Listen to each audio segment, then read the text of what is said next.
That's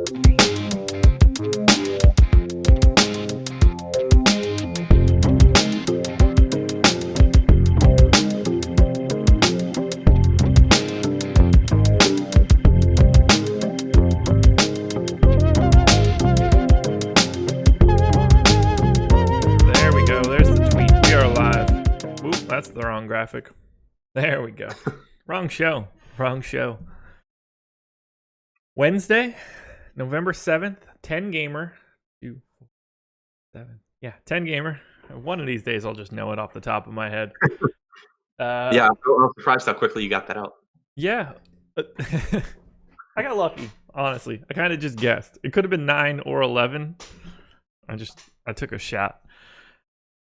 4 gamer yesterday went well for me. Adam, what's going on, man?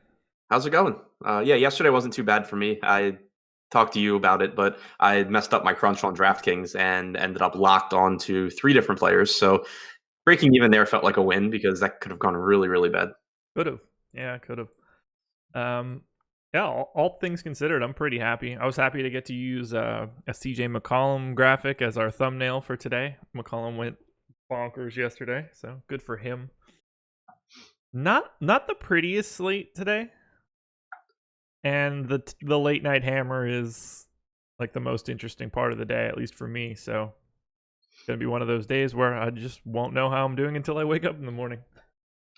Yeah. This is a weird slate, I think, and I agree with you on the late game being the most interesting one for so many reasons. Not even just like DFS, but just basketball in general too. Well, we're probably going to talk for, a bit, so we should get started. I don't think this one's going to be over in 15 minutes.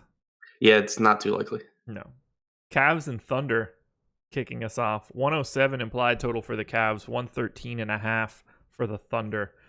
Cavs are just not great. We'll start with the Cleveland side, although there's not going to be a ton that we need to talk about here. But I am going to lead it off with what I think is pretty clearly the best play out of Cleveland. And that's on DraftKings, and that's George Hill at 4K. Seems like a weird price point for old Georgie. Yeah, that's just cheap. I mean, it's not. You obviously don't expect him to go out and do what he did last game, but even he's going to play probably 28 minutes. He's still the preferred option over Colin Sexton so far, even with the quote unquote youth movement. So 28 minutes of George Hill against Oklahoma City. There's not really anything not to like. It's not super exciting, but it's just too cheap. Right. Similarly, Chetty is probably too cheap on DraftKings, but I get 0 Chetty every night over and over again. So I'm not advocating him, but yeah, I would throw Jordan Clarkson in there because with Sam Decker out, I think that it's even more likely that we see Clarkson close. He closed in that game against the Magic, but I think that as long as they're not playing Larry Nance at the 4, which they haven't been, whatsoever this season, I think that the biggest beneficiary of Sam Decker being out is going to be a few more minutes for Jordan Clarkson. What would you think Clarkson plays today? I have him in for 22. I would say that there's some variability in that, though. 26 to 28. Okay. He's going to be a fantastic play at 26 to 28 minutes, that's for sure. Yeah, it's if you looked at how they were closing games with Decker in, it was basically either Decker or they shifted everyone down a position and you got Clarkson in there. Now I think it's just even more likely that happens. And so even though they don't play the same position, it just makes it easier for Clarkson to get minutes. Yeah, I like it. Look, someone needs to shoot on this team, and he's never had an aversion to it in his entire career.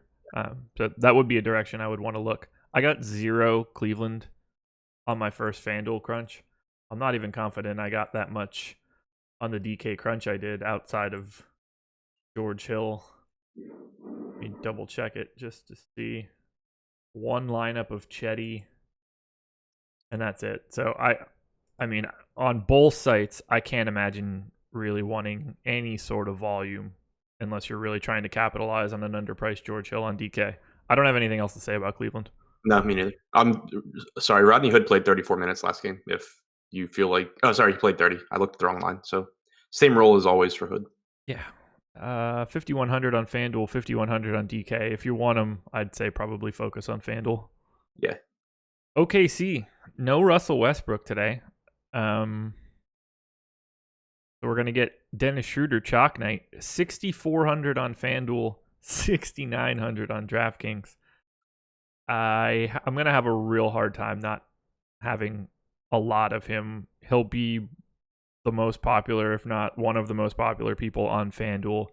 I think it's pretty reasonable chalk to eat. Cavs are terrible. Schroeder's going to play the minutes. He's going to be involved. Do you have any problem with Schroeder here?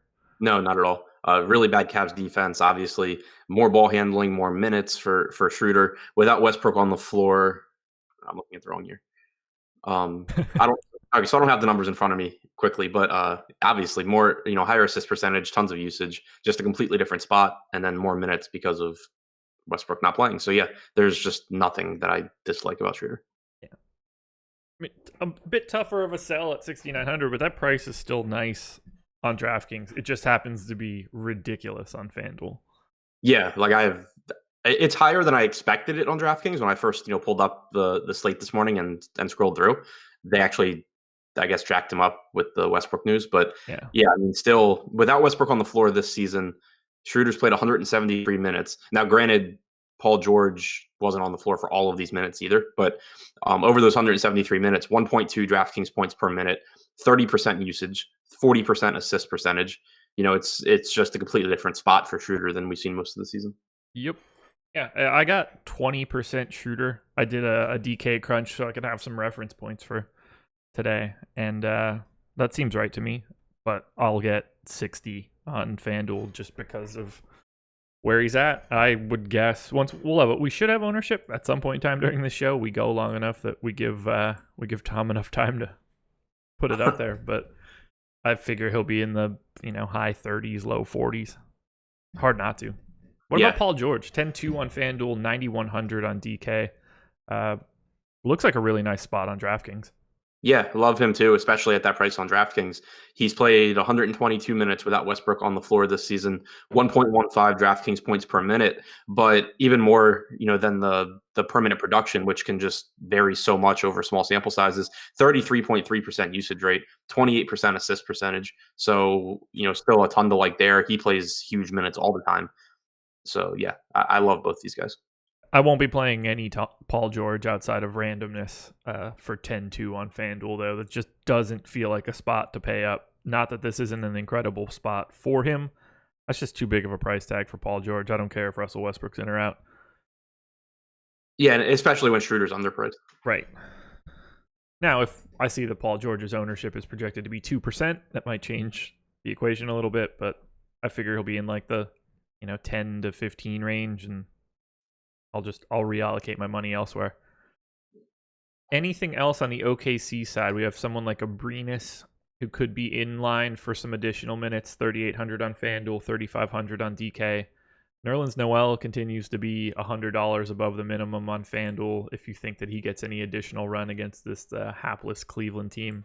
Anybody standing out here for the Thunder for you? No, I mean, the only other guy that I would really have interest in is, Steven Adams, obviously kind of the same analysis, like decent as every slate, decent play. If I get him. But Jeremy Grant, has been good, but his price tag's finally coming up as well. So really just focusing on Schroeder and Paul George. Yeah, I didn't get any Adams or Grant on DraftKings. I assume it's a similar story I didn't get any of these guys on FanDuel. I got like one share of Adams on DK. So look, those guys are fine. It's a great spot. They're priced where they should be. Yep. I think that's probably the quickest we've ever gotten through a game. That's even relevant. People hate on Abrinas because he hung like a Spanish bull. Thanks, Bill Butler. I got nothing. Do we know that? Is that true? Do we know that? I don't know. Abrinas packing heat. He accidentally tweet out a pic. The good old days, like when Chris Cooley accidentally did it. Remember that one as a Washington guy? No, I don't remember that. Cooley had like his playbook on his lap in the locker room, and somehow there's like a picture taken vertically down towards the playbook, and it's just playbook and Chris Cooley's package. Actually, I do vaguely remember that now that you mentioned it. That was one of the good ones. Clearly a complete accident, or just like a really, really awkward way to do that as a joke. Anyway, Orlando Magic and Detroit Pistons. 105.25 implied total for the Magic. 106.75 for the Pistons. So Pistons, 1.5-point favorites in Orlando. Another game that is not terribly exciting from a DFS standpoint. The Magic are 30th in effective field goal percentage offense. The Pistons are 29th. So is that right? Did I paste the wrong crap into my table? That feels wrong. Can the Pistons be 29th? I don't know. It doesn't seem unbelievable. I don't feel like they've been that bad compared to, teams that are that bad. But I didn't update it since yesterday. I can't imagine it changed all that much. Now I'm just nervous. Yeah, 29th and 30th. These are the two worst teams in the league offensively in any sort of shooting efficiency. Good to know. We'll start on the Orlando side, where I don't have a ton of interest outside of still underpriced Aaron Gordon. Yeah, I was going to say Gordon was the one that stands out to me. 7K on DraftKings, not a terrible spot. It's not as good as the spot was last game, but 7K is for Aaron Gordon and 7K for Aaron Gordon, so I like him. Yeah, let's see if I got any of him on DraftKings on my first crunch. I did not, but after adjusting people's exposures, I would have no problem getting there. It's just too cheap. He's got a legitimate ceiling. If he went for 7x on DK, 49 does not seem out of reach whatsoever. Any Vooch? Do you want Fournier? His price seems to be leveling out a little bit. This is just a really unappealing game outside of Terrence Ross on FanDuel. Yeah, this game in general, I agree. It's just an unappealing one because we have enough news even already today where there's a few games that are going to be impacted by guys probably not playing. And that makes games like this where, outside of Jonathan Isaac, everyone's in. Well, Fournier is questionable. That could change things. But, if we assume Fournier is in, there's just no real value that's opened up from injuries in this game. Right. Yeah, and that's the key takeaway. There are things that you can like in a game where everybody's just sort of priced correctly. As news starts to trickle out, the likes of a perfectly priced situation, it just becomes less and less interesting. And this is one of those spots. Everything is sort of already where it's supposed to be. So to really like a game, you're going to need either a pace up option or just like hella scoring. And this is two putrid offenses and just an unappealing game. I don't have anything to talk about on Orlando. The most I got of anybody was Terrence Ross at 8%. Yeah. Otherwise, it's just sort of a game. Yeah, I think that's something really important to keep in mind too when you watch, any DFS shows. Is you can talk all you want about how great spots are for guys, but it all comes down to price tags.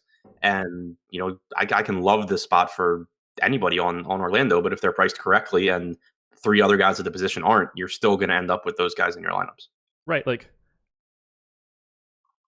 you can love Aaron Gordon today, but if I told you his price was 9,000 on DraftKings, you'd be like, well, shit, it doesn't matter what I think. Right, exactly. It like the DeAndre Jordan, Dwight Howard thing yesterday. I love DeAndre Jordan against the Wizards. But when he's $2,000 more expensive than every other good center at the position, that makes you not get much. I completely agree. Price is everything, and it's probably the most overlooked part of all of it. It's weird. Yeah, completely agree. Let's go to the Pistons side. Focus will be at the top. Drummond, 9,600 on FanDuel, 9,000 on DK. Blake Griffin, 9,600 on FanDuel, 9,900 on DK. Sure? I don't know. They're both so expensive. I don't know what to do with them. I like Drummond because I think Drummond's really good. Outside of Embiid, I think he's probably the best center option of the day. Like, just in terms of talent, not like DFS status. Right. But again, it's just like a really unappealing thing. These guys are priced where they're supposed to be. I find it hard to pick out games where I think that Andre Drummond is just going to drop 70. I don't know. Blake on FanDuel looks way more appealing than he does on DK, but again, I'm not super interested in this game. Yeah, no, I'm right there with you. It's fairly priced guys. It's not a super fast-paced game. there's nothing wrong with the spot for them. So if I end up with them, I end up with them. But they're not guys that, as of 9:30 this morning, I'm super excited to be jamming into my lineups. Exactly. Same sort of story for everybody else, I think, here. I'm assuming Reggie Bullock plays. I'll have some shares of Ish again, 4,600 on FanDuel, 4,200 on DK. Didn't go well last game. I think everybody else on the Pistons played well except for Ish. But I don't know. Glenn Robinson, the third at 3,800 on FanDuel, I think makes for an interesting punt if he's going to be in the starting lineup. But only on FanDuel. I don't see him as like a big-time box score filler, but if you're only spending $300 more than the minimum, you can drop him. Yeah, exactly. I agree with that. And if Bullock's out, then obviously it is even better. Right.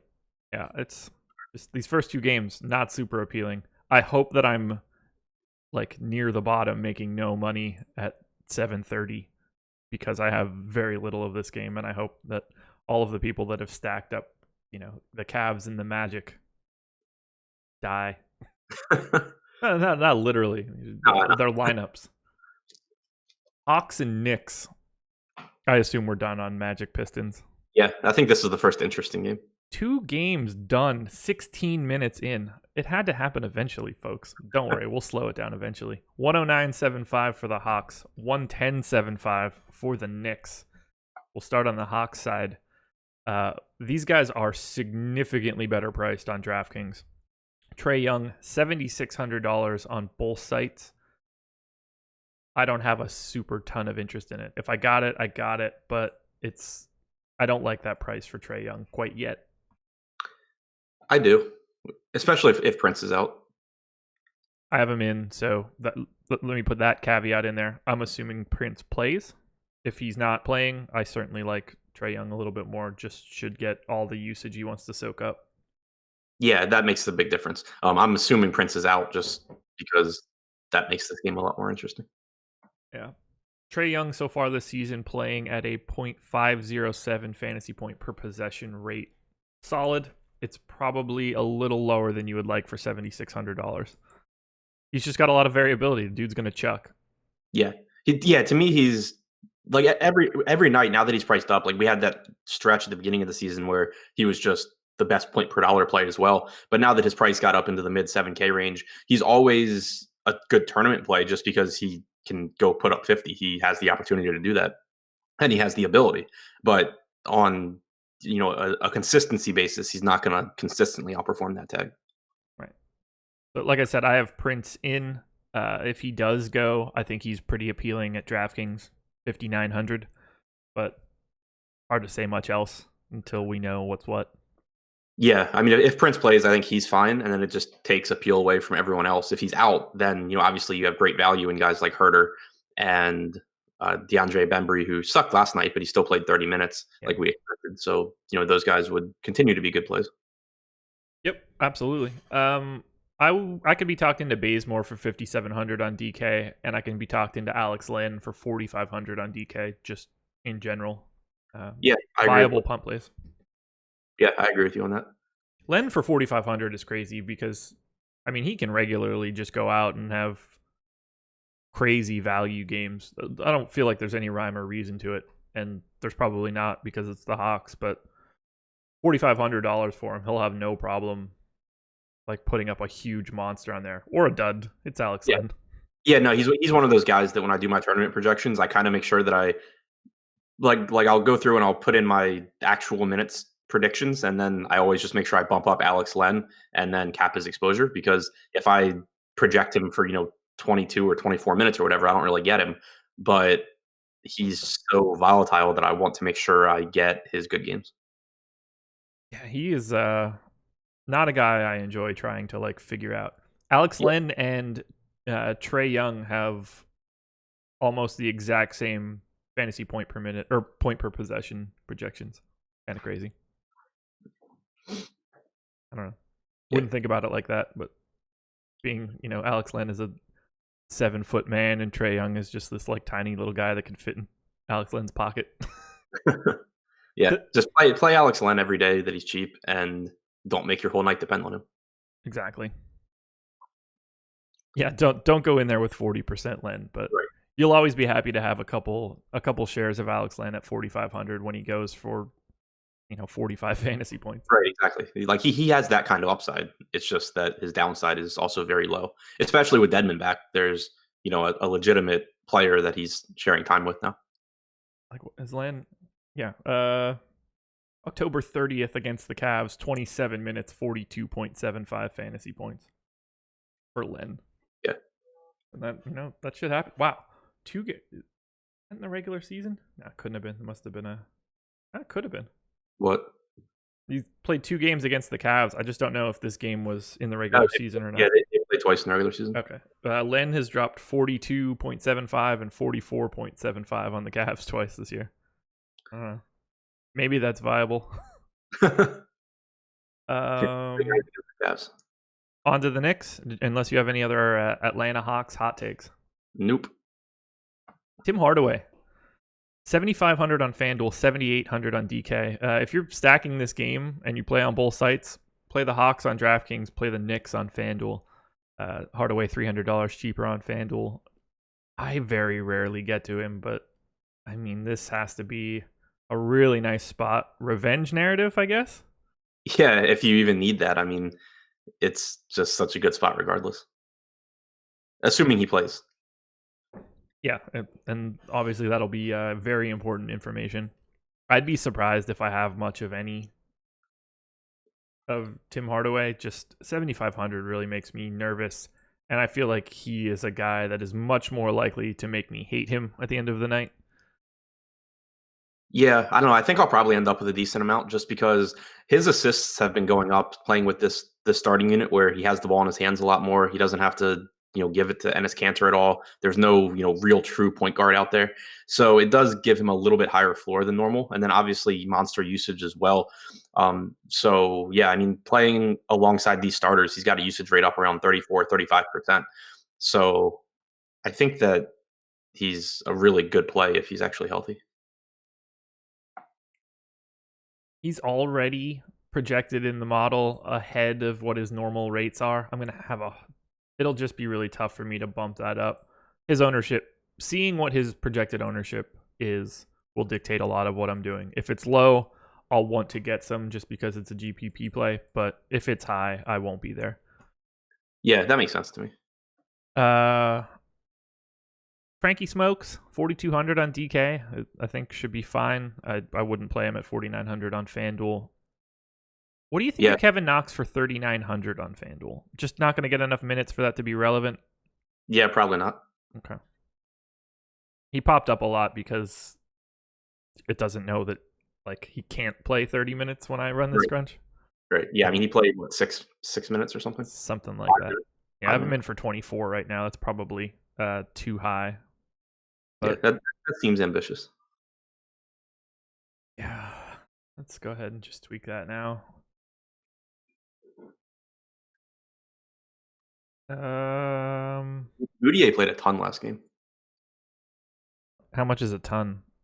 34.5 minutes, including, double overtime, so take off 10 minutes, so 24.5 minutes in regulation. And Trae Young is basically just not playing any longer, right? Trey Burke. That's what I meant. Trey Burke played 24 minutes. Did he really? Ntilikina only played 16 minutes in that game. What are they doing, man? It's like revolving doors of point guards for this team. It went from Ntilikina's playing 30 minutes and it's a really fun lineup to now it's just now we're gonna play Emmanuel Mudiay, right? As if he's not one of the worst players in the league. Well, Fizdale had said as soon as Mudiay came back that he saw him eventually being the starting point guard. I don't get it. I want to make sure that this is still right because I think that it is. Oh, he must have climbed up a little bit. Mudiay. Oh, he's climbed up a lot. He used to be one of the worst players in my entire projection system. He was just always way down at the bottom. He must have been playing better towards the end of last year. I don't keep a close eye on Emmanuel Mudiay. Yeah, I don't blame you. But I've been watching him just because that quote had caught my eye when he came back that Fizdale thought he would eventually be the starter. I figured that we would get to a point where he just starts taking a bunch of minutes and then eventually ends up starting. So he's still obviously really, really cheap. And where he's really cheap. If nobody's going to play him and I can run into 25, 26 minutes, then I'm interested. Yeah, 3,800 on FanDuel makes for a perfect, point guard punt play. If it doesn't work, it doesn't work. But I can't imagine he's going to have a terribly large amount of ownership here. Yeah, exactly. And it's obviously a good matchup. Really good matchup. Vonleh, Mitchell Robinson. Any interest in either of these two guys? Yeah, both of them. Vonleh, we finally saw him not foul people in the last game, and he did really well. So I don't mind going back there. Mitchell Robinson was in foul trouble in that game. That's why he only played, or one of the reasons I think that he only played 11 minutes. But in general, it was also just a weird rotation. Like in the first half, he only played 6.5 minutes to start the game, never came back in. Came back in to start the second half, fouled 4 times in 4 minutes, and then never saw the floor again. So really, really, really weird game for the Knicks as a whole in that one. But for Mitchell Robinson specifically, we know that they want to get him a bunch of minutes. So where he's still really cheap, I'm perfectly fine going back there. I feel like the Knicks are the perfect team for the over-project everyone and cap individual exposures. Absolutely. There's like 8 guys, 9 guys that can go from either 16 minutes to 36 minutes. Yeah, and they're pretty productive too, especially in a spot like this against Atlanta. Yeah. I would say pay close attention to Knicks news, pay close attention to Knicks starting lineups. That should at least help point you in the direction. It's a really hard team to put your stamp on in the morning. Keep an eye on it, but don't go crazy on any individual player. There's no telling how many minutes they'll actually get. Yeah, if Hardaway's out, Alonso Trier and Mario Hezonja would obviously be the beneficiaries again. We would assume. Yeah, both guys at 4,200 on FanDuel. Trier 45 on DK is going to be not appealing, but Hezonja for 3,900 on DK becomes appealing. Yeah, Trier is the one that I would still be the most confident in his minutes because it's really hard to get a good takeaway from that last game just because the rotations were so weird with Robinson and Ntilikina barely playing. We did see Hezonja subbing in for Trier, which I didn't think was going to happen, but it did, and that does solidify Hezonja minutes.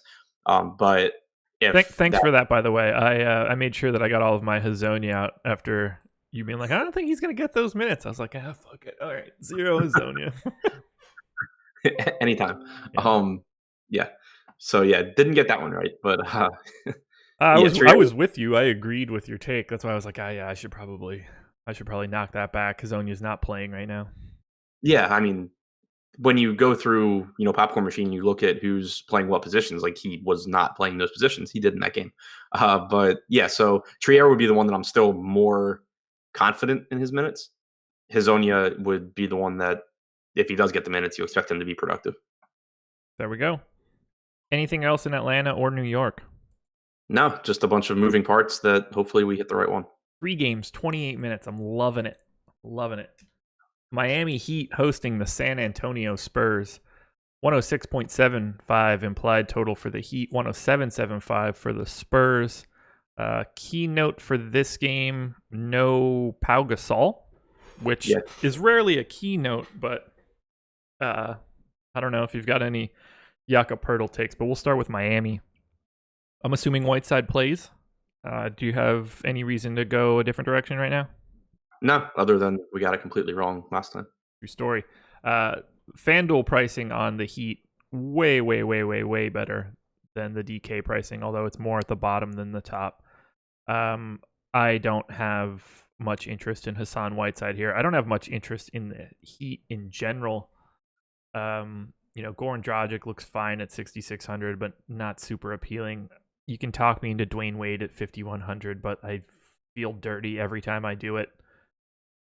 I don't know. I don't like this Heat team. I just don't. There's too many dudes. Yeah, when they're fully healthy, it gets tough. It's been nice seeing Josh Richardson really take over this year and increase his usage, and he plays huge minutes. But the price tag's gotten to the point where it's really hard for me to get to him unless someone is out for Miami where he's gonna see even more of an uptick in usage. So really just a secondary option for me there. Goran Dragic I like, but normally I get point guards that I like more than Dragic. So another, kind of just secondary play for me. If Whiteside's out, obviously you get Bam Adebayo back in play, you get Kelly Olynyk back in play. But if we assume Whiteside's in, it really just takes a lot of appeal away from most of this team. Oh, absolutely. Bam at 5,600 on FanDuel now. Even if Hassan Whiteside is out, he's significantly less interesting than he was when he was at 30 whatever 100. I don't know. Can the Wolves and Heat just seriously make this Jimmy Butler trade already? The Timberwolves desperately need depth and the type of guys that are already on the Heat. The Heat have too many people and need to do like a consolidation trade. This fits perfectly for both teams. Yeah, I'm still hoping Butler goes to the Rockets because I have that bet with Eddie on Kemba Walker versus James Harden assists. But I agree that this is the perfect fit. I just want Josh Richardson to go to the Wolves because I think that's just like an incredible fit for that team. Yeah, I agree. I mean, I would guess that a Butler trade certainly makes the Wolves a better team as a team. Well, yeah. Just, Not on a talent basis, but right, like in a perfect world, if everything was going well for the Wolves, I think having Jimmy Butler makes them better in like a playoff series. But for them to get additional depth on the wing, to get like Josh Richardson plus X, I mean, I think it just fits the Wolves so perfectly. They don't need what Butler brings to the table offensively. They should just run it through Cat. But I'm not telling any, like, it's not a hot take. Spurs side, DeMar DeRozan 9,200 on both sites. I actually got some of DeRozan on my FanDuel crunch. I don't ever get DeRozan, but if he's 9,200, I mean, I have to. He's looked solid for the Spurs. I liked that trade for them. I felt like if anybody was going to get the most out of DeMar DeRozan, it was probably Pop. yeah, I don't know what I'm saying. I'm just talking basketball. This is where we're slowing it down. He's played 85 minutes without Gay or Gasol on the floor, 38.9% usage. 151 minutes without Rudy Gay. He's at 34.5%, averaging about 1.5 fantasy points per minute. Yeah, I like DeRozan. What do you think about Aldridge, 8K and 7,900 on DK? That's a really, really good price, especially I would assume that he gets, I mean, he plays a bunch of minutes at the 5 anyway, but even more solidified without Gasol, I would think. Like we've seen Popovich is not inclined to play Jakob Poeltl. So, yeah, I think it's a really good price tag on Aldridge. Like I prefer $7,900 for Aldridge to 92 for DeRozan, but I think that they're both good plays. Yeah, I feel like Aldridge is uniquely set up. I would want to look at it. I feel like he's uniquely set up to crush the Heat. Whiteside's so like block happy. Aldridge has like that sort of game where I feel like he would just trick Whiteside constantly. Yeah, Whiteside is much better as a defender around the basket, not when he has to chase guys around. Yeah. Man, must be one of those days. It's a Spurs day for me. They usually end really poorly, so I'm gonna go ahead and assume Quincy Pondexter is the guy to go crazy. Anytime I like the Spurs, it goes poorly. Derek White's back to mess everything up. Yeah, who knows? I mean, I can't imagine him playing more than 20 minutes here. No, I think I would guess that as of right now, like, then this isn't, a long-term comment, but for today, I would guess that the biggest downgrade comes to guys like Patty Mills, who was getting a bunch of minutes at the 2, or, maybe a little bit to Bellinelli or Dante Cunningham minutes. But I think it's just that White probably messes up what little appeal those fringe guys had. Yeah, I completely agree. Now, Mills is 3,900 on DK, so I guess keep an eye on it. That's just a price point that's really hard to ignore. What do you think of Bertans at 3,200 on DraftKings? Is that worth a look? Yeah, I guess. I hate Bertans so much. Like, he gets these spot starts all the time and then just does absolutely nothing. Yeah. But he's also minimum priced. Yeah. I think it'll probably come down to what other news there is. Like, if there's not a lot of value and I have to play Davis Bertans at 3,200, then whatever, I'll live with it. But if, like, Hardaway's out and I can play, Hazonia, or, other guys are out and there's, good value there, then I'll quickly play those guys more than Bertans. Ownership is out. Let's go ahead and take a peek. Bill Buttlicker. So I should probably pull Patty from my lineups, huh? Yeah, I would go ahead and do that. Doesn't seem like you need to lock in Patty Mills at 9:54 a.m.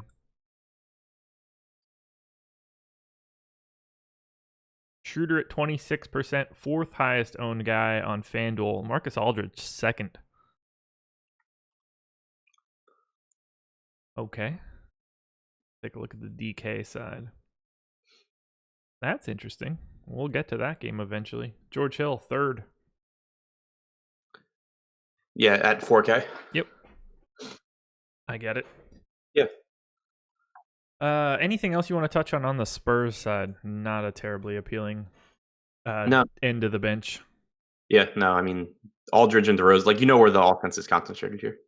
I think that you can maybe play a lineup or two of Jakob Poeltl at 3,100 on DraftKings if you want to go down that road. If you think that like they might just play him more today with Gasol out, but yeah, I mean, he'll probably play like 18 minutes. That's exactly what I have him in for. Pacers and Sixers. Pacers 110 implied total. Sixers 107.5. So Pacers 2.5 point favorites at home. I would have expected a little bit more than that. Oladipo 8,900 on FanDuel, 8,700 on DK. It's a tough spot defensively. Sixers are just solid. But I like the idea of $8,900 Oladipo on FanDuel. What about you? Yeah, I don't have an issue with it. He's a guy who, I'm not going to be upset if he ends up in my lineups, but I'm not looking at it now being like, oh, like this is a really great spot and a great price for Oladipo. It's not like when we had him at 7,700 against Boston, even, where it was like, okay, the spot sucks, but he's really, really cheap.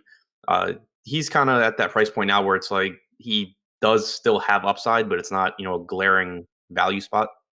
So, if he ends up in my lineups, he ends up in my lineups. I like him. It's just there's probably going to be guys where I can find similar upside for a little bit cheaper.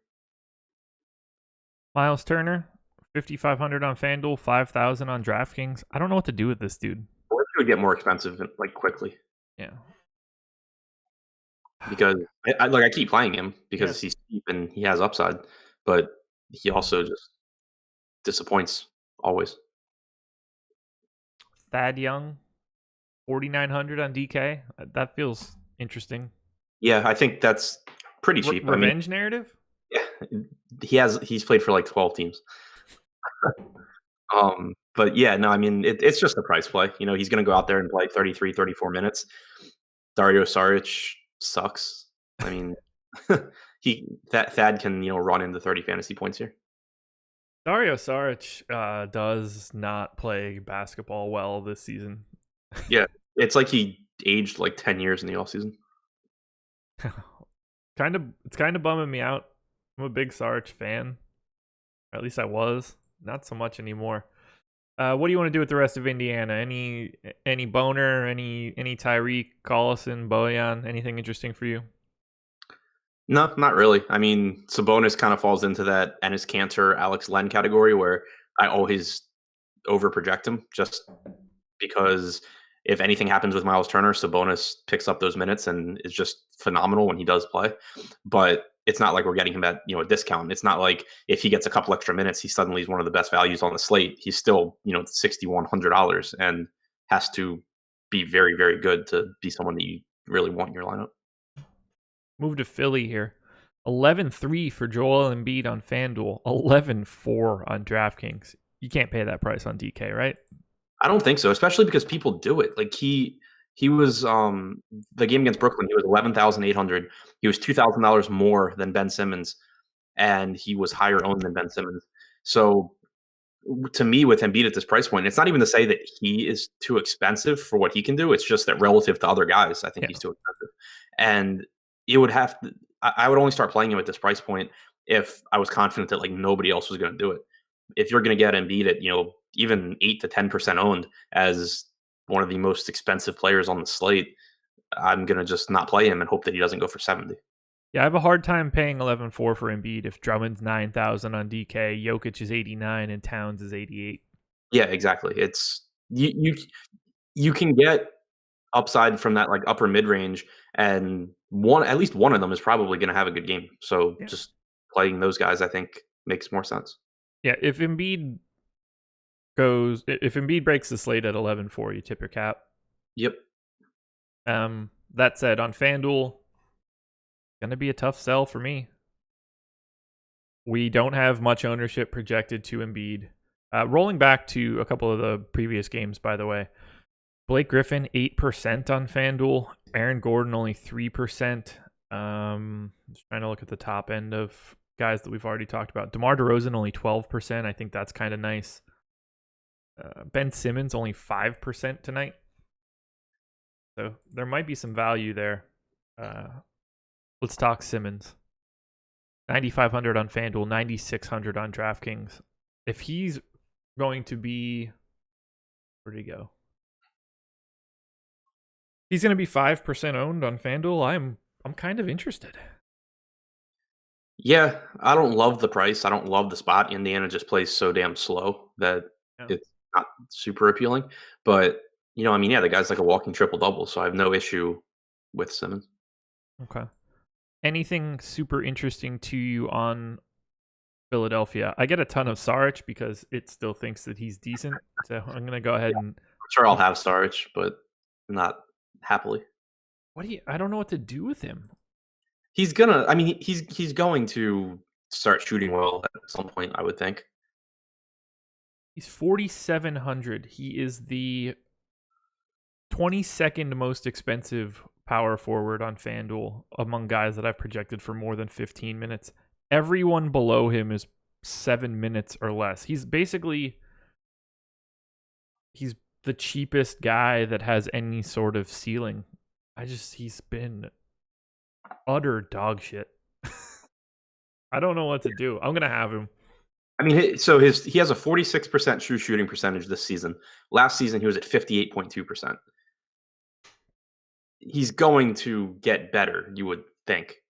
It obviously is taking longer than we would like, but the price tag is just too low for what he eventually will give us. Benjamin Sisko in chat. Why would anyone want to play Saric? I think the moral of this story would be that his price tag is below what we assume his baseline projection is. Yeah, he's been awful this year. He doesn't look good. He's not playing well. But again, he's shooting 46% when he's like a 57, 58% shooter. The ball's going to start going in the basket. Yep. Or he's going to get one of the two. I'll play him in 15% of my lineups today, and I'll hate myself for it. Is probably my guess. The one thing that does, I think, make him a little bit scarier is that you do have Wilson Chandler back. Yeah. So it's even easier if Saric is playing poorly on both ends of the floor like he has been for Brett Brown to just not play him. But again, 4,800, I'll take my chances because there's just more reward than risk there. I think Chandler played 10 minutes, and that was his cap in the most recent game. So I don't expect that to go. I have him in for 15 right now. I have a hard time going much higher than that, but it's something to keep in mind when they can actually unleash the Wilson Chandler. Yeah, so far it's been, I think, just taking minutes from Mike Muscala. Yep. But it's just once he's healthy, it just probably makes the leash shorter on Saric. But for now at 4,800, if he goes out there and sucks, he goes out there and sucks. But once you start getting into an NBA season and prices start to stabilize, the easiest way outside of injuries, the way you find value is just finding guys whose price tags are dropping because they're shooting uncharacteristically poorly. And that's the case for Saric. Anything else from Philly? No. Moving on, Memphis Grizzlies hosting the Denver Nuggets in what is probably the least appealing DFS game from a total points perspective. 204.5 total. Grizzlies 100.5. Nuggets 104. Ugh. Both teams solid defensively. Not exactly a high-paced affair. This one not going to get a lot of love, I would imagine. We'll start with the Grizzlies. Do you like anything on the Grizzlies? I guess I can just put it to you there. I didn't get anything at all. No. I hate even saying the name Kyle Anderson, but he's $4,100. Yeah. I still probably won't have much. I don't like this game. I like Jaren Jackson. Yeah. I'll say he's the one guy where Kinks. You have no confidence in him. He fouls an insane amount.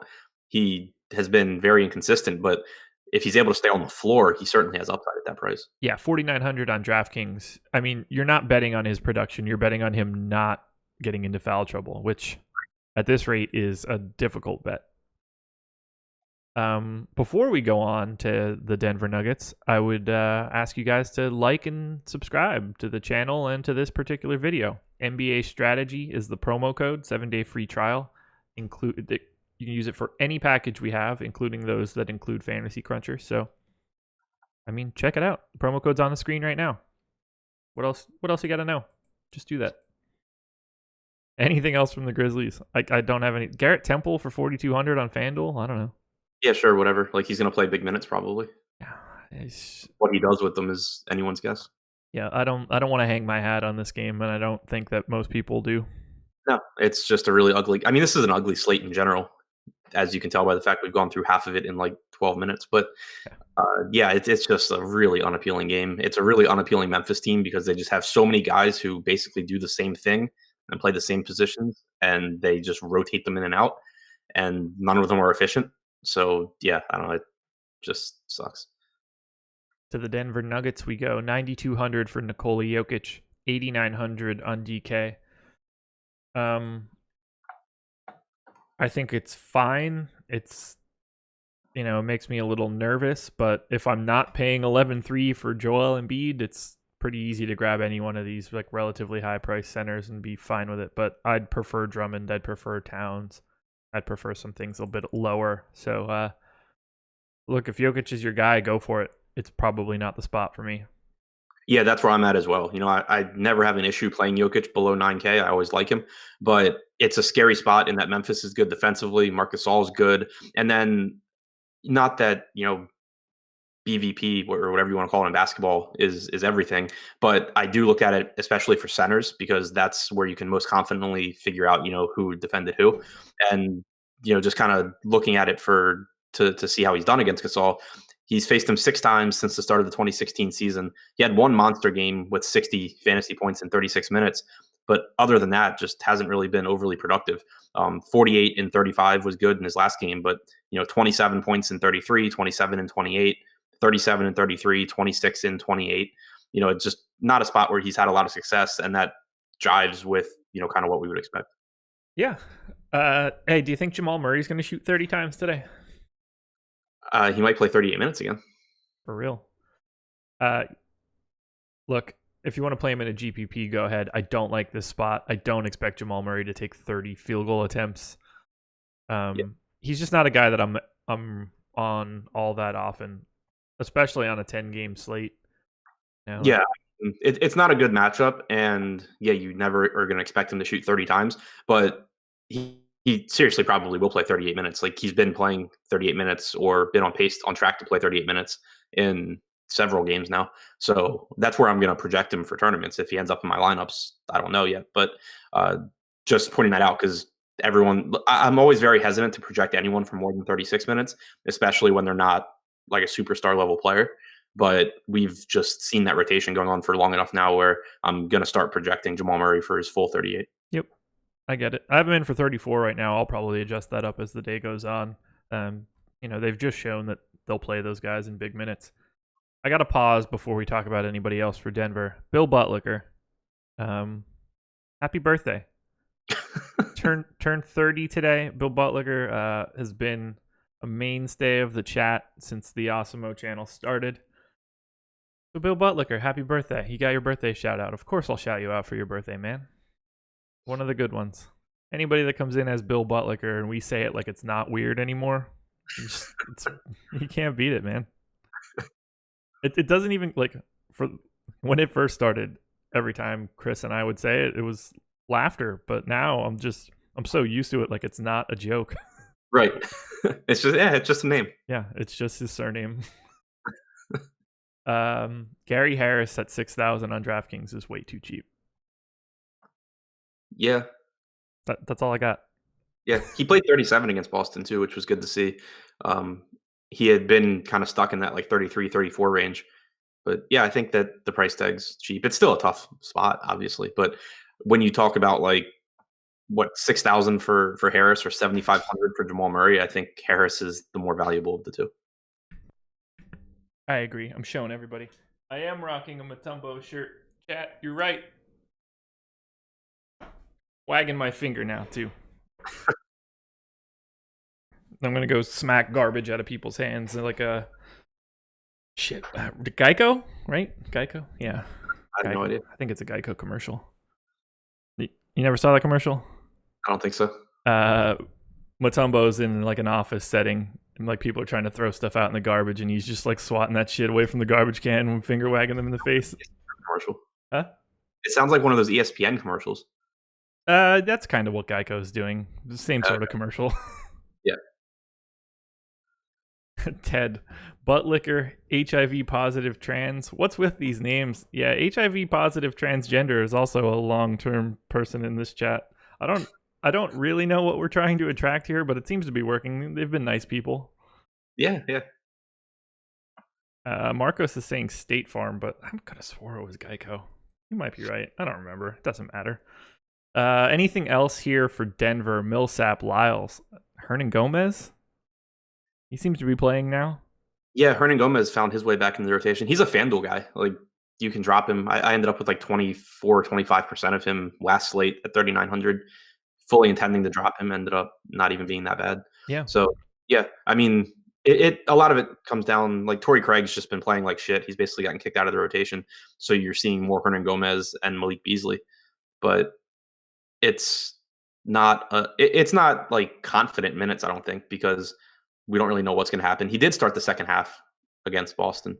So, maybe he gets the start tonight. Yeah, I don't know what to think about there. I mean, they're playing him. I assume they're still playing him out of position at the 3, when in all actuality he should be playing the 4. But they got enough dudes like that now. Yeah, Millsap, Lyles. You ready to start talking about games that matter? Hang on. Trey Lyles played,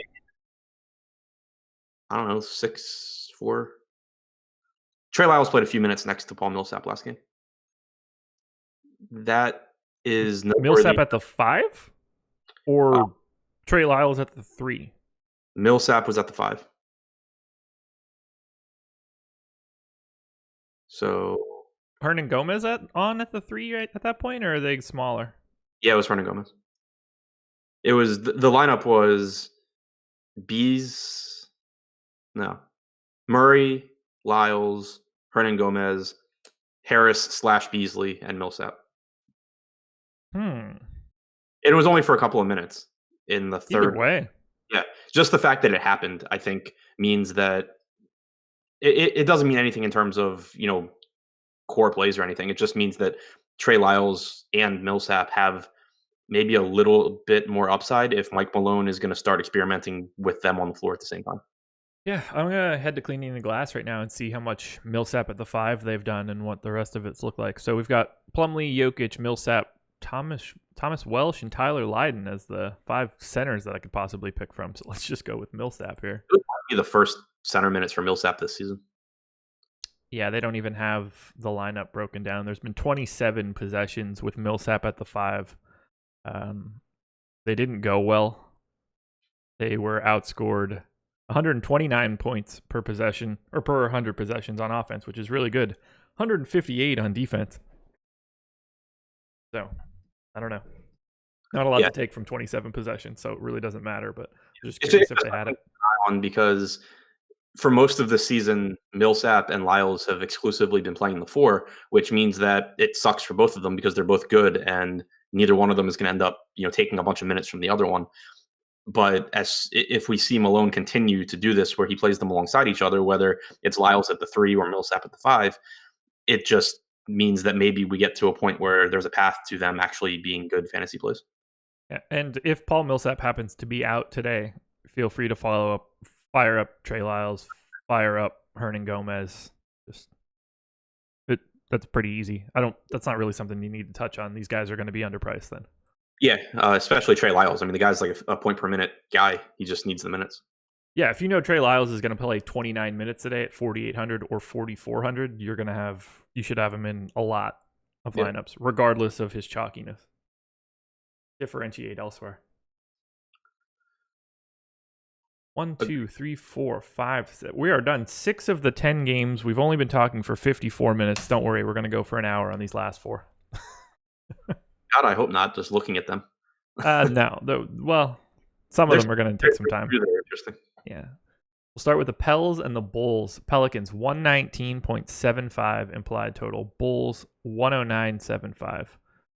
Bulls defense, really bad. Pels defense, actually not great so far this season. 3% worse than average, giving up fantasy points per possession. Bulls, 7%. Just not good. Starting on the Pels side, 11-8 for Anthony Davis on FanDuel, 11-5 on DK. Obviously, I love Anthony Davis. I assume you love Anthony Davis here, just from like a logic standpoint. He should just destroy the Bulls. However, he did not look good in this most recent game, and I'm not sure I'm comfortable with it. So I'd like your Anthony Davis take, because in a vacuum, this is I think he's well worth the price. Yeah, I mean, that's where I am as well. Like, you don't want to give in to recency bias because, yeah, he sucked, but let's look at the positives. He played 38 minutes. He got his usage rate back up to 30%. He shot 20 times plus 7 free throws. He was awful, but everything's there for him to, have. It's not like he had another game where he went out there and shot the ball like 12 times and, he didn't play minutes or something. He's still getting his minutes. He got his shots up. He's not 100% healthy, which is obviously a concern, but there are some good things still to take away from that really poor performance against Oklahoma City. The saving grace for this, I believe, will be we have Anthony Davis projected for 33% ownership on FanDuel. I'm just not going to go over that. Right. Like, I got him at 65 on my first crunch because that's what a first crunch is. On any other given day, I would be fine with this. I would be like, yeah, I'll play him in 2/3 of my lineups. It's Anthony Davis against the Bulls. I'm good with it. I can't do it today. I'll match the field. If it goes, great. If it doesn't, it doesn't. But I don't feel comfortable because anytime health is a variable, I try not to take any major stands because it's the one thing that we can't know about. Especially when we're talking about a guy who doesn't have the greatest history of playing through pain. Yeah, that is a good point. He's not a noted tough guy. Yeah. Like, if it were up to him, he probably wouldn't even be playing. But you have Boogie Cousins in his ear, like, calling him a pussy. So he's Chat's talking a lot about Duke today, so I feel like I might as well just say it. Yeah, I'm probably going to watch more Duke this year. They seem like they're going to be a really entertaining brand of basketball. They beat the brakes off of Kentucky last night, and Zion Williamson looks like he's 45 years old, but he's 19. I was watching that Actually, game. He's probably 18. That game was on at the bar that I was at last night, and so I wasn't like watching it closely, but it was on. And the only thing I could really think was, at what point in my life am I going to start looking like I'm older than guys that play college basketball? Yeah, there will never be a time in my life, unless I go incredibly gray, where I will ever look older than Zion Williamson. He's probably looked older than me since he was like 10. Yeah. He would clearly be able to walk into any establishment on the planet and get served alcohol. Yeah. Who's going to tell him no? Right, yeah, no question. Zion smash. Just snap dudes in half. Oh, God. Anyway. Yeah, look, I'm gonna match the field on Anthony Davis. I don't know what else to do. He's too good, and the Bulls are way too bad. Right. Yeah, I definitely don't want to be under the field on Anthony Davis today. No, there's nothing on the Bulls resembling someone that could even kind of slow him down. Unless you're like a huge believer in Wendell Carter's defense, they don't have it. It's not Felicio, I promise. It's not Jabari. I don't know. What about Drew Holiday? 8,800 on FanDuel, 8,600 on DK. I think he's just kind of a little overpriced if Anthony Davis is in. I don't know. I still really like him just because he's playing 40 minutes a night without Peyton. He's going to have the ball in his hands a ton. It's a really, really good spot against Chicago. I don't think I would want him and Davis in lineups together at these price points, just because for them to both hit their ceiling, like outside of game stacks, because for them to both hit their ceiling, it means that the game's gone absolutely nuts, and Zach LaVine probably has like 80 points or something. But individually, I actually do like Drew quite a bit. Drew Holiday, 16% projected ownership on FanDuel. LaVine 5. I'd rather we don't need to go on any like LaVine rants right now, but I'd rather pay $200 more and just go to LaVine at a third of the ownership. Yeah, I mean, I always love LaVine. You don't have to convince me on that. Yeah, I'm assuming Elfrid Payton is back. Oh, yeah, I was assuming he was out. Oh, okay. No real. Again, that changes analysis. If Elfrid Payton is in, and we get an idea that he's not going to be terribly limited, $5,400 for Elfrid Payton on DraftKings is a price that you need to pay attention to. Yeah, absolutely. And I wouldn't want to pay, $8,800 for Drew anymore. Correct. Okay, so that makes a lot of sense. I'm much more interested in Drew Holiday if Elfrid Payton is out. So, any interest in Mirotic either way? Yeah, I wish Bobby Portis was playing. Me too. Revenge narrative from Mirotic. Yeah. But yeah, no, I mean, the price tag on Mirotic has gotten to where it's not really comfortable because he can disappoint pretty easily. But the rebounding numbers have been there. The usage has still been there. Again, it's just such a bad Chicago team that I'm fine going there. Go ahead. No, I was just saying I still like him even though he's gotten expensive. Okay. What do you think about the down the line guys? So Julius Randle, Eton Moore. That's probably it. Yeah, not super strong takes on either of them. It is nice seeing Julius Randle still get his minutes, and it is obviously a really good spot, but it's just limited value. I think at 6,500, like you really, really need him to be efficient to give you a game that you want at that price point. Eton Moore is just someone that doesn't really have a really high ceiling. He's like a point per dollar guy. He's fine if he's going to play 32, 34 minutes in this spot. So I don't have an aversion to him. It's just never someone that I'm, sitting here like, oh, I can't wait to play Eton Moore tonight. Yeah, exactly. Is there anything that interests you on the Bulls big time? Zach LaVine. Okay. 9K on FanDuel, 8,500 on DK. Pels, again, haven't been that great defensively. So, yeah, I would have some Zach LaVine interest. But the 15% ownership on FanDuel the 15% ownership for Drew on FanDuel is what makes me really interested in LaVine. Yeah. Cam Payne closed the Knicks game and then played both overtimes as well. So I guess I'd mentioned on the last time the Bulls played, I mentioned that we finally saw a lineup to close their prior game that did not have Cameron Payne or Ryan Arcidiacono on the floor. So I was a little bit concerned about Payne, but it still seems like maybe the plan is for him to play 30 minutes. Most nights he did play 30 in regulation against the Knicks. He was in their closing lineup in an obviously close game. He's only 4K in a big up tempo spot against a not very good defense. So certainly have interest in Payne. While officially listed as questionable, head coach Alvin Gentry said earlier on Tuesday that Payton is not expected to play in Wednesday's contest. So there we go. Jabari, 5,800 on DK. It just feels too cheap still. It is. I'm just still going underweight on him because he doesn't get as many shots up with Zach LaVine out there, and he's not efficient anyway. Like he clearly is underpriced for his ceiling, but when you have someone like this that is basically always popular because every projection model on the planet is spitting him out as one of the best plays on the slate, there's just not really an edge in being overweight on him or matching the field, I don't think, because he's so volatile that, like, okay, so let's say he, actually gets to his ceiling, 30% of the time. You have him along with a third of the field the times he gets there. Cool, you didn't really gain on anyone. And then when he fails, you missed the chance to, have an edge on 25% of the field. So I've been just playing like 15 to 20% Parker, and whatever happens, happens. I think that's a good stance to take. Anything else you want to touch on from Chicago? Justin Holiday is a guy that I'm getting a lot of right now, and I don't know why. Because he plays 1 million minutes and the Pelicans suck. Probably true.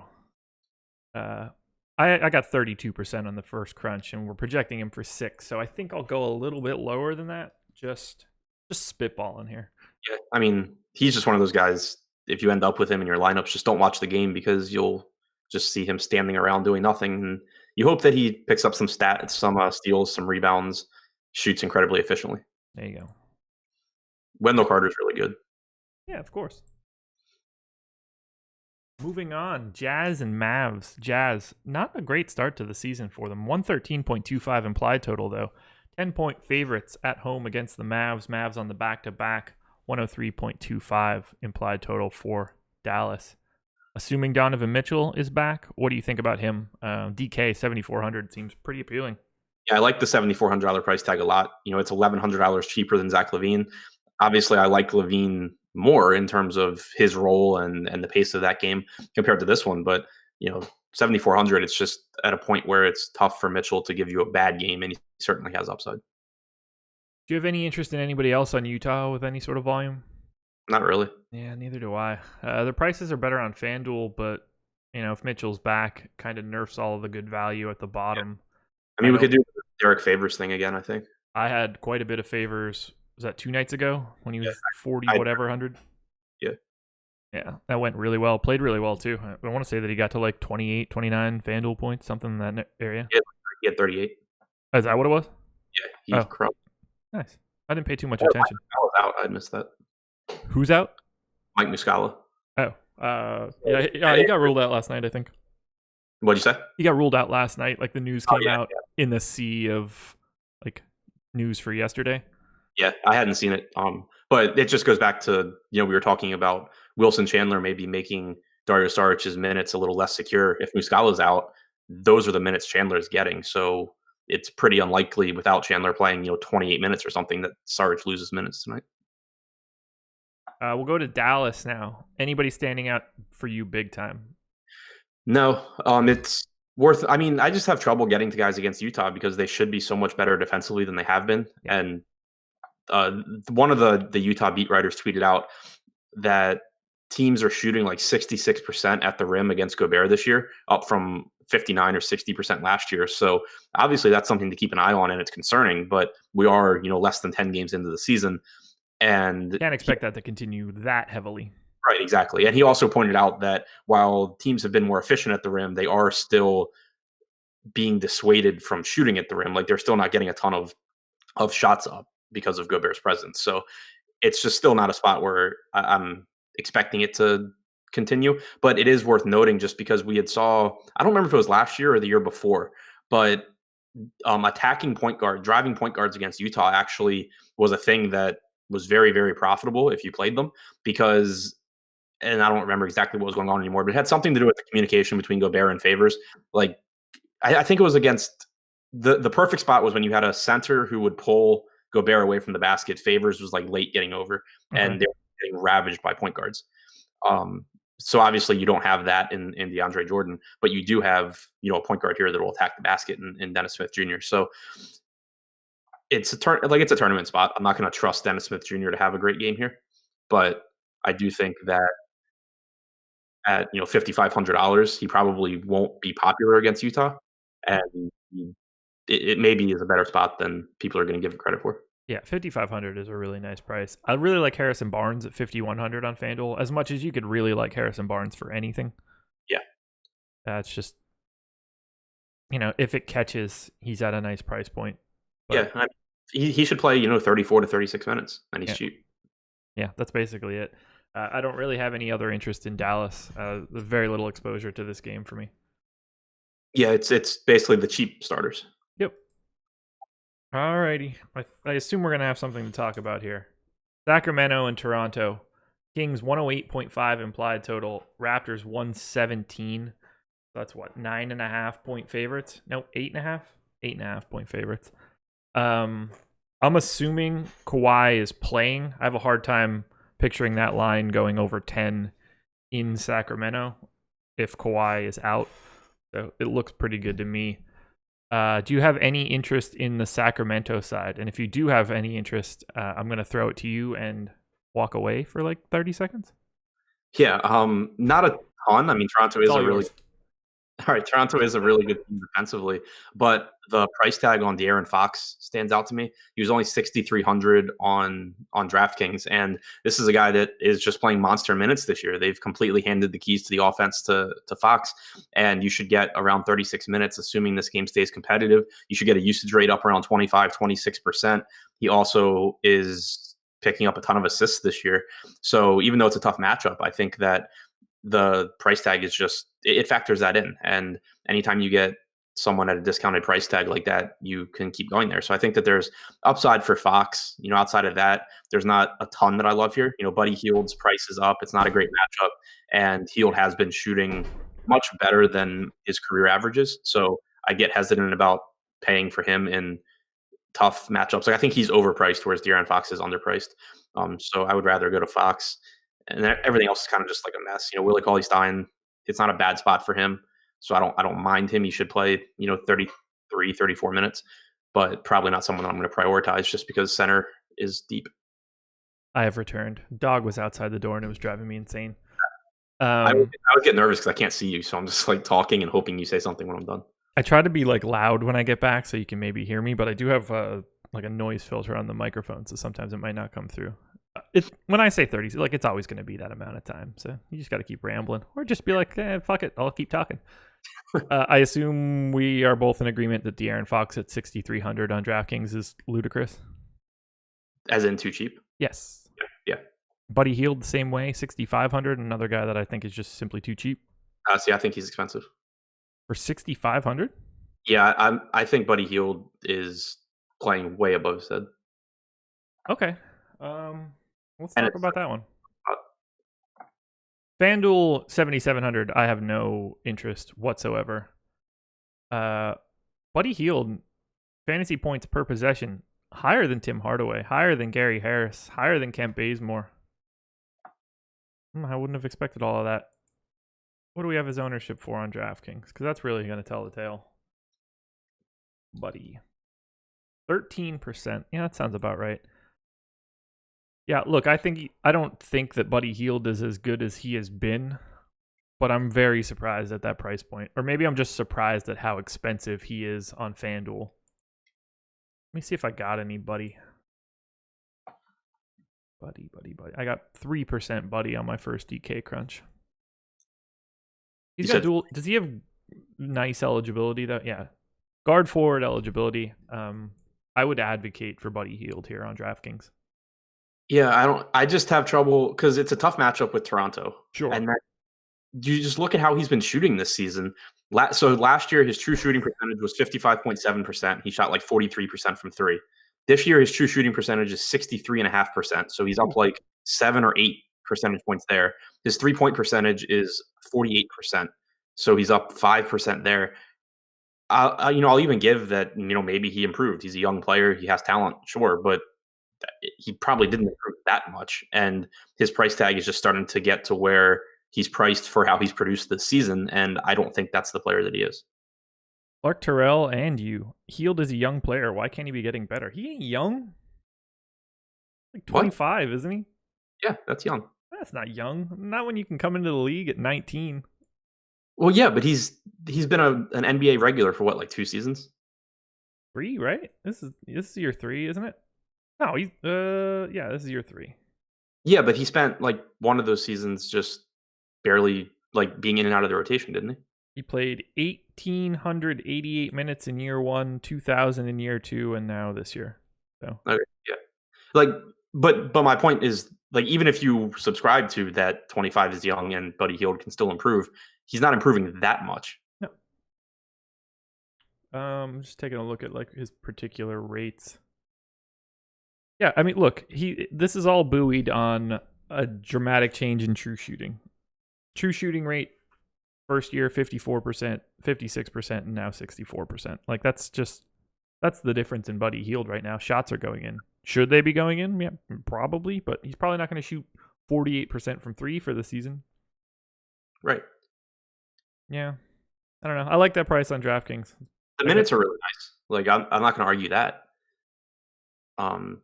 It's just, yeah, I don't know. To me, like De'Aaron Fox is underpriced. Buddy Hield, to me, at best, is fairly priced.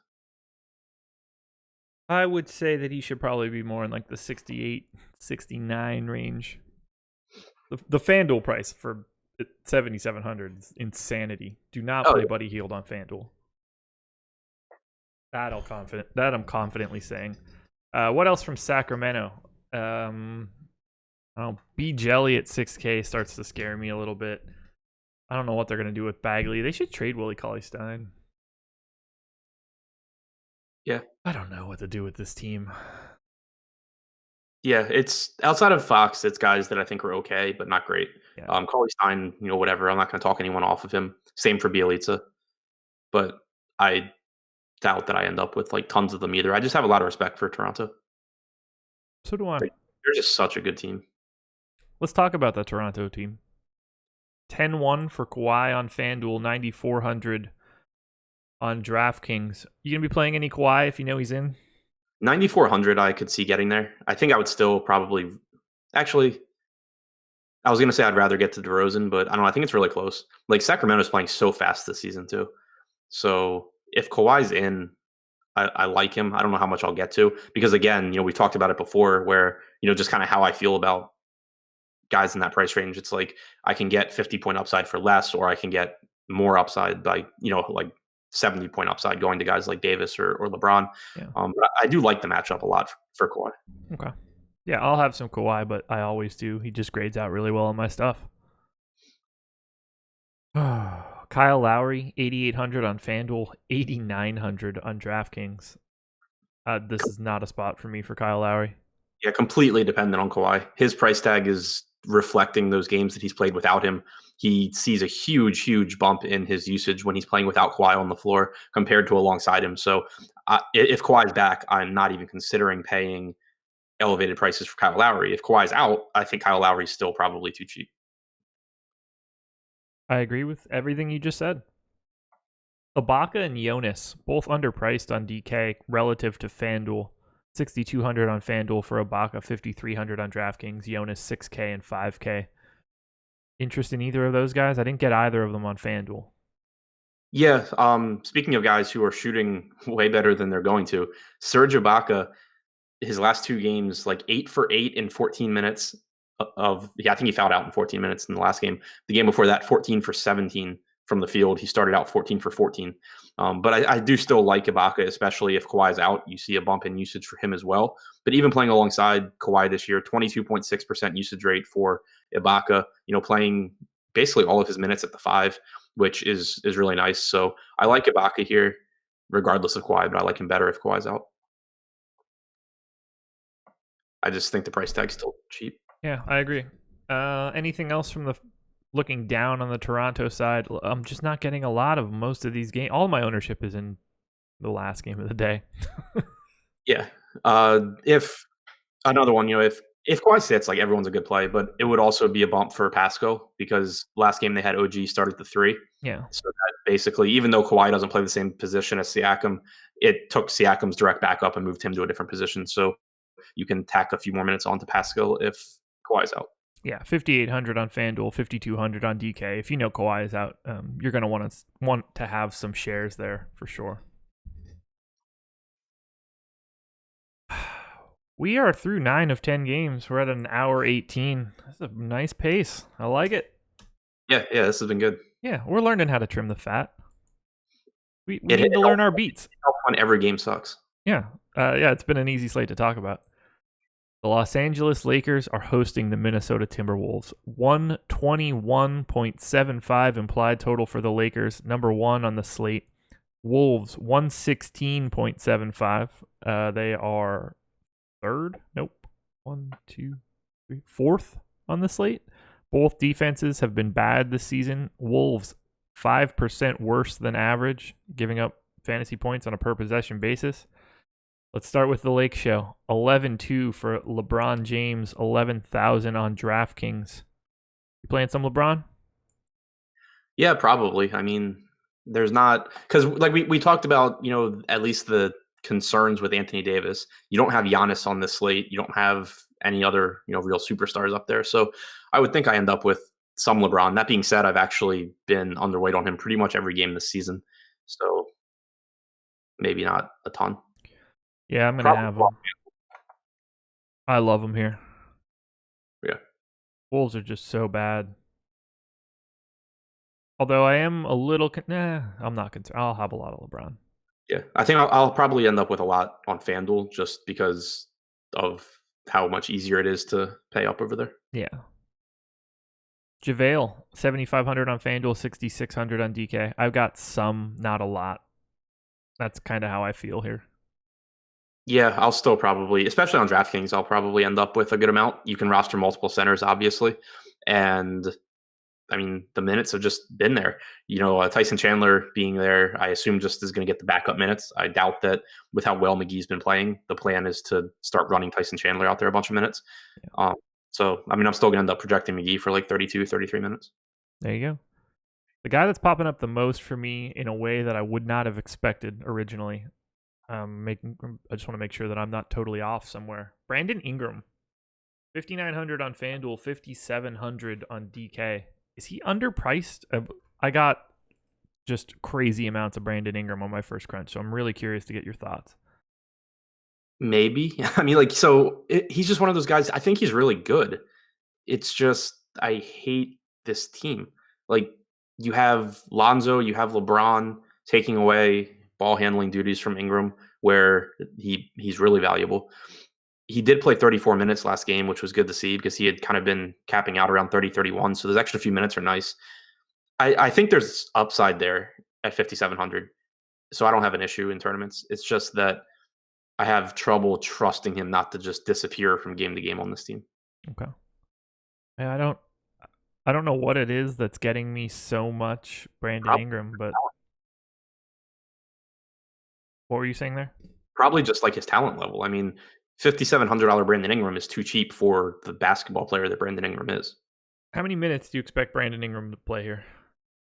33. I have 34 in here right now. He played 34 last game. Okay. I'll drop one, but I mean, he hit my ownership cap on my first crunch, which is kind of surprising to me.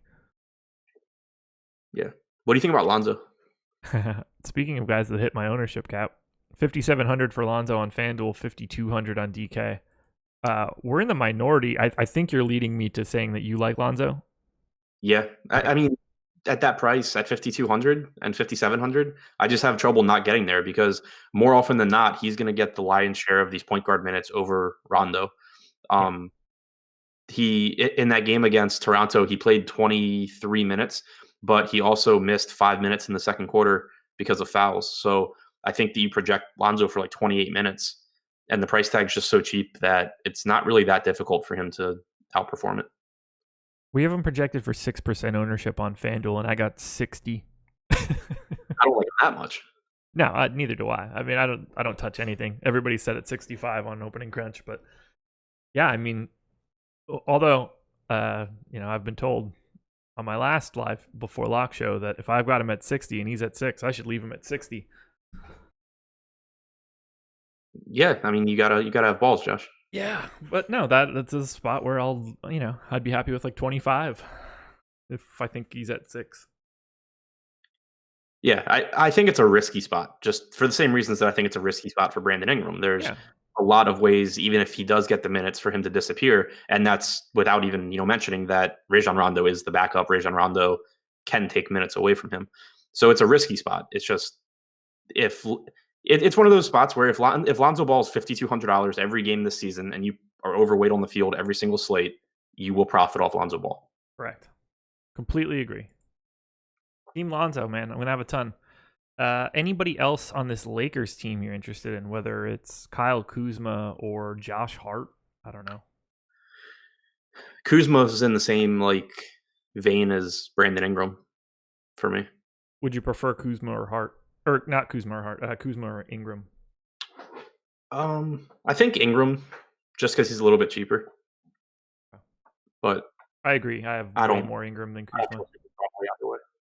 Anything else from the Lake Show? Nope. Finally, the Minnesota Timberwolves.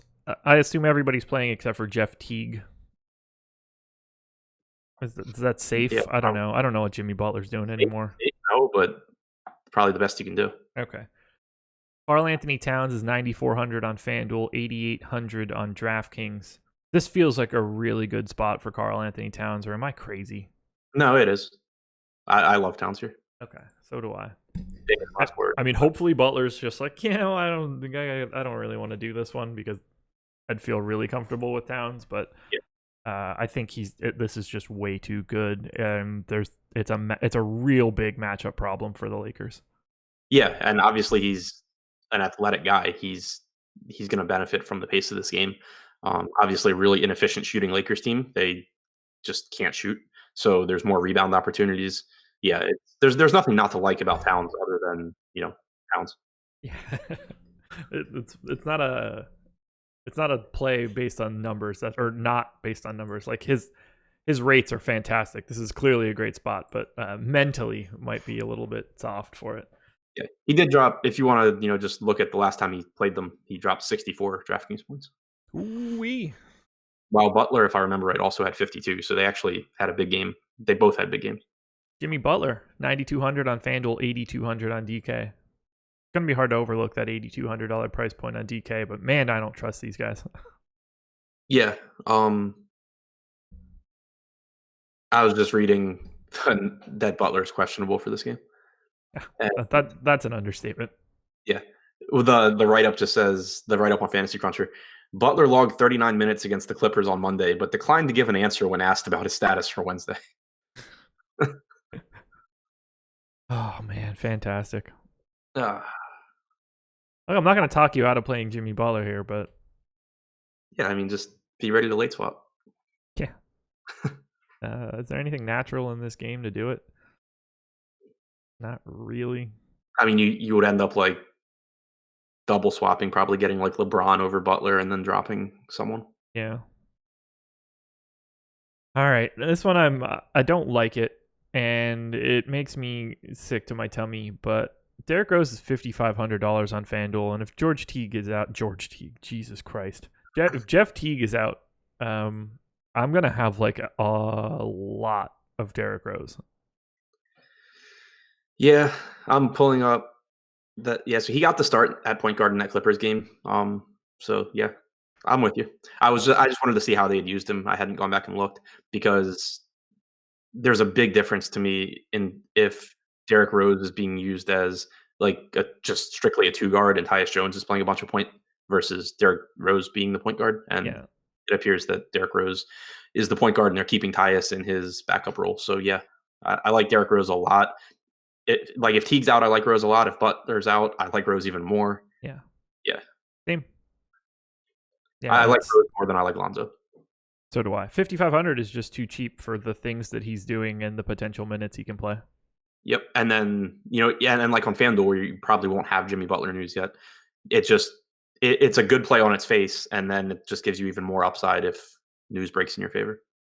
Yeah, I mean, that makes for a really good spot. If you find out Butler is out, drop from Butler to Rose, and then you'll have an extra $2,600 to upgrade at another position. So if you're playing Jimmy Butler, make sure you have at least one other person from the Lakers or Wolves in that lineup.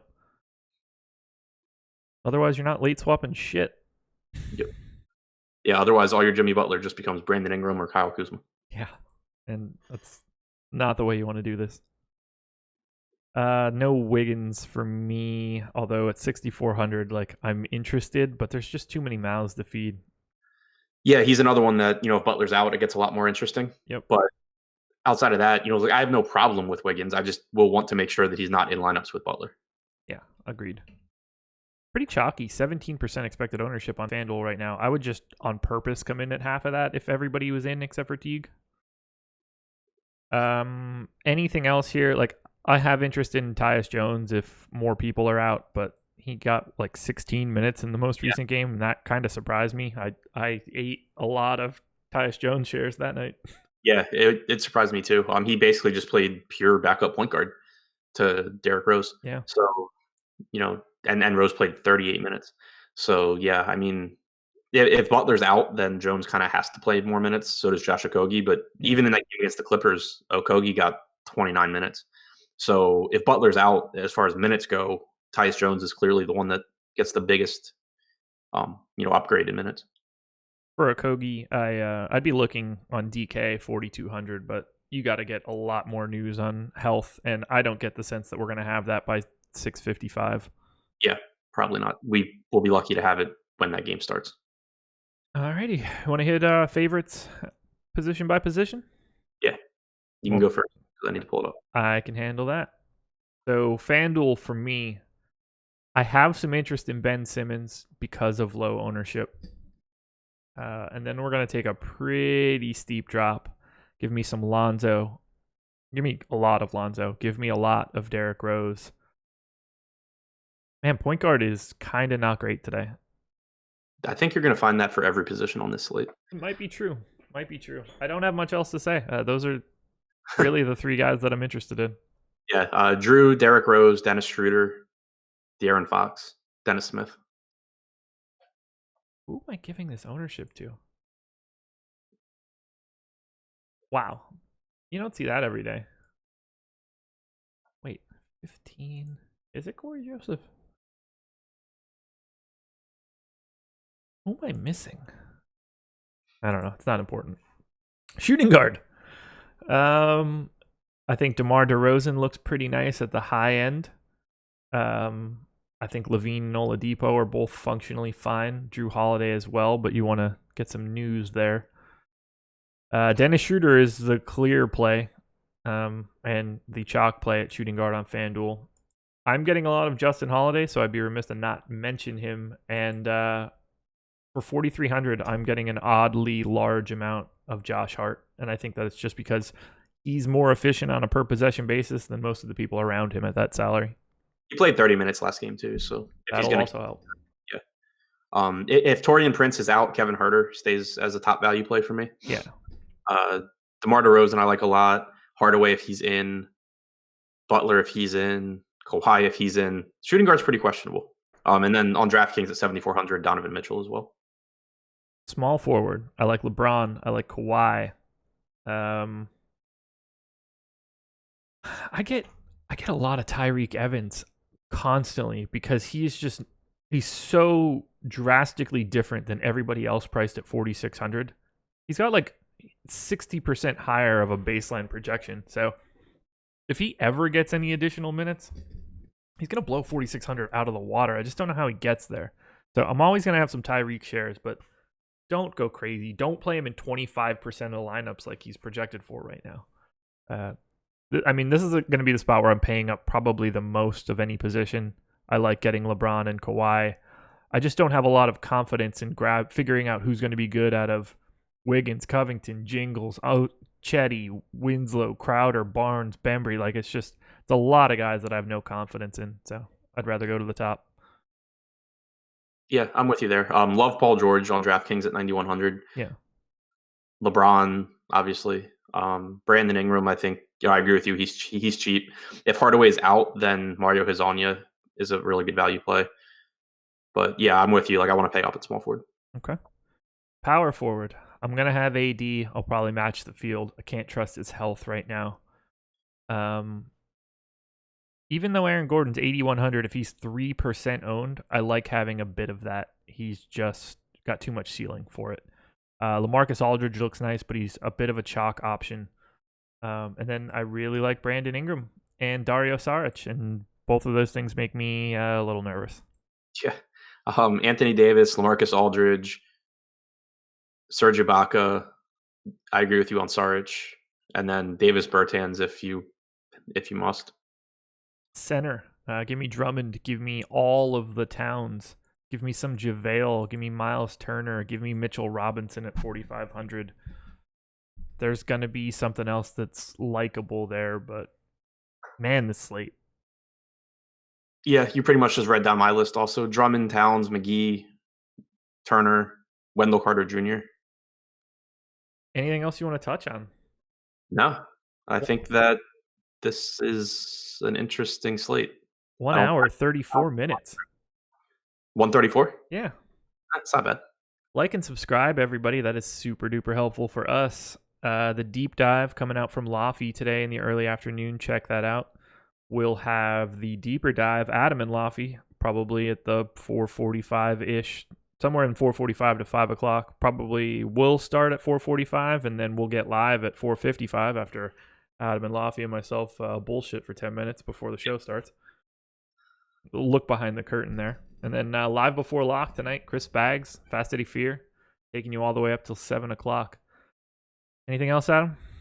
No, that's about it. Alrighty. Thank you, everybody, for joining us. Another fun morning show, 10 gamer. Best of luck tonight. We'll talk to you again later on.